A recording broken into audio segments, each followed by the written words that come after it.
He's kind of a tough act to follow. Really. I actually prepared something this time. Usually I don't, but I'm just going to share something. I was really thinking about Harsha when we were packing to come here, and I got a lot of love and respect for her, and so, as continued, our prayers and our thoughts are with her. But my daughter is also pregnant, and she was in preterm labor, so I was at the hospital all day, about an hour before I got here. So I'm really glad that 2 days ago I sat down and wrote something, because I'm so discombobulated with just worrying about my daughter. But I have some concerns, and I thought about what we are doing here this weekend, and I have some thoughts that I want to present, things that we can hold inside of ourselves, we can ask ourselves, we can ask each other, we can talk about and discuss in a good and healthy manner, because it's really important to me that we have kind of like an arc, something to really think about and connect about. And so I'm going to read it, and I'm sorry, I don't want to be all boring and weird and academic, but I just think it's really important that I share these things, because this was really weighing on me about coming here, and what my level of participation is, and what the level of participation is of others, and also in question of commitment and where our commitment lies.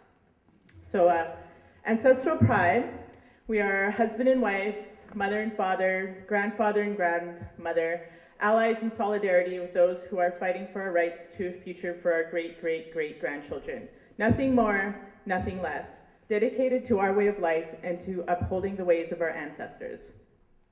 One of the most important ideologies that exists right now in Canada that we confront as Ancestral Pride and aim to dismantle is the idea that Stephen Harper is Canada's problem, and ousting him is the solution. This gives the false illusion that this country as an entity is just fine and working awesome as long as there is the right centralized leader who reflects the wants and needs of the average citizen, and Canada is okay. This, of course, is an utter load of some of the most swallowed Kool-Aid in our collective consciousness. Canada, the country, is the problem, not whatever current puppet is sitting in the PM seat. This country and its current regime is based on genocide, bloodshed, land theft, industrialization, oppression, and capitalism. Canada is an illegal entity, a military occupying force that has become so good at what it does that it has successfully lulled the masses into a false sense of security and patriotism. So much so that when the lie is confronted in its enormity and glaring failures at humanity and justice, people foam at their mouths to defend it. We do not romanticize our origins, worldviews, and way of life before contact, but we do aim to point out that what we were doing worked.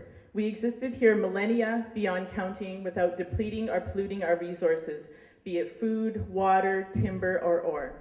We had protocols, responsibilities, and roles in our societies and strove to live in a sustainable, harmonious way that benefited all. Our connection to our bodies is the connection to our environment. What harmed our environment harmed us. Hishak Itzawak. We are all one, connected. In order to sustain ourselves and to ensure the continuity of the future generations, we lived and breathed balance. We listened to the world around us, the animals, the tides, the weather, the moon, the sun, the stars, the plants, and the air, and we use ceremony and spirituality to keep our connections strong and open. In this way, we follow the laws of our Creator, the laws of the land and the water, and the laws of our Ta'i Hau'ia, our hereditary governance system. This bioregional-based way of autonomously governing ourselves as nations is integral to facilitating the way of the future for Indigenous people. Plug in. I'm gonna have to plug this in a minute. Is integral to facilitating the way of the future for Indigenous people as well as the unsettled settlers. Soon enough, the wanton mass destruction of land, water, and the life of the colonizers are perpetuating by enslaving themselves to energy consumption and a technological way of life is coming to an abrupt and brutal end. Sooner than many believe because it is too scary to acknowledge. For these reasons alone, we must dispel the new mythology of Canada, and we must prepare in a meaningful way for a future that is going to be hard, fraught with peril, and will require extremely hard work to survive in. This is why it is of the utmost importance for everyone to understand that Stephen Harper is not the problem. Whatever political party is considered bad is not the problem. This whole Canadian government, this society, this death culture is the problem. Voting in a new leader will not work. Voting in a new political party will not work. Upholding here. Technical difficulties. Thank you. Okay. Voting in a new political party will not work. Upholding Canada and its value systems based in systemic racism and oppression of the Indigenous will not work. Dismantling the very foundations of this spoiled, privileged infant country is the only thing that will work.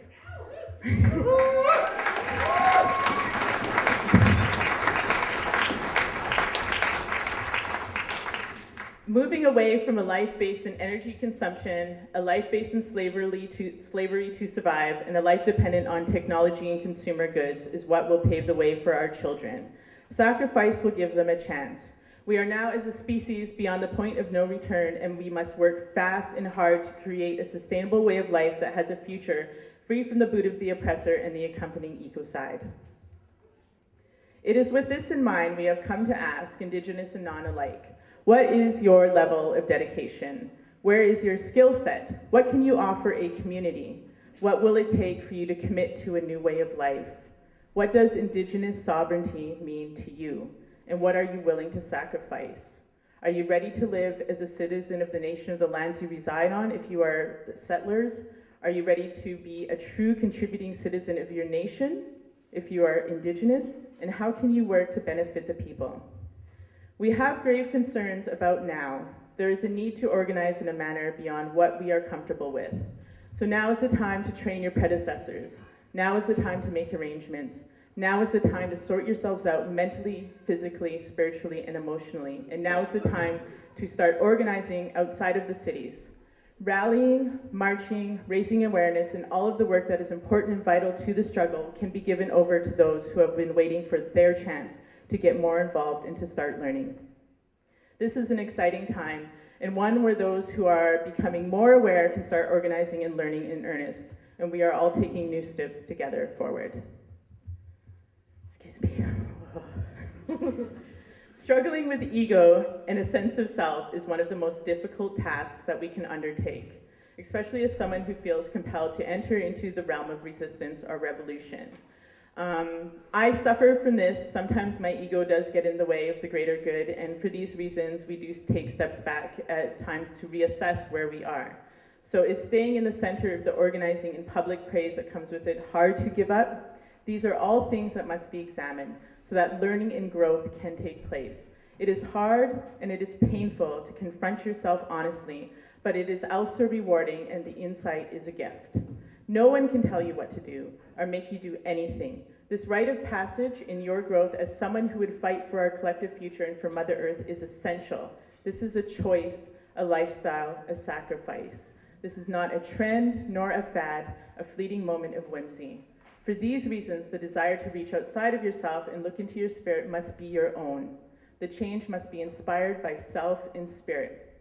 We all have our faults and our weak spots, and this is why building a community of like-minded people is important, so we can help each other and so we can support each other like the individual cells of a whole organism. I'm almost done, I promise. There are many throughout history who forged a path and created space for themselves to learn how to be a new way.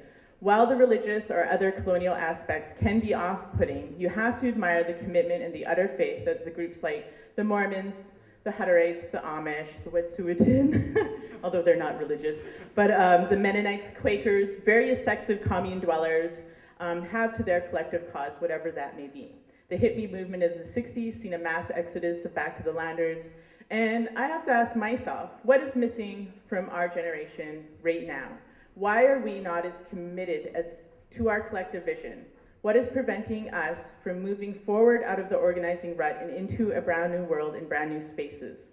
The answer is manyfold. Technology, globalization, complacency, depression, oppression, apathy, those are among many of the factors that hold us back.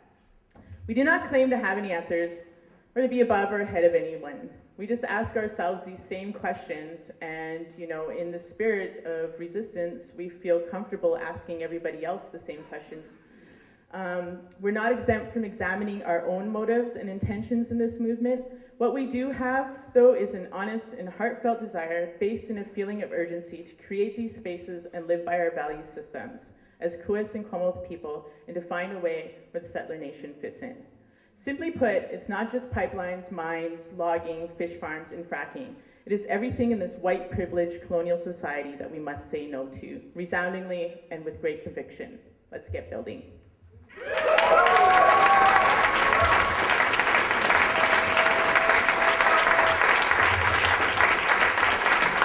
I have one last thing to say. I'm just really grateful to be here and to be here in this territory, the territory of my ancestors, to have my children here. And my son, Chico, you guys can all see it or I'll pass it around later, he's 11 and he made this really cool drawing and it's of a city in a rainforest. It says, make the choice now. Start colonization and it points to the city, or stop colonization and it points to the rainforest. And it says yes or no. Simple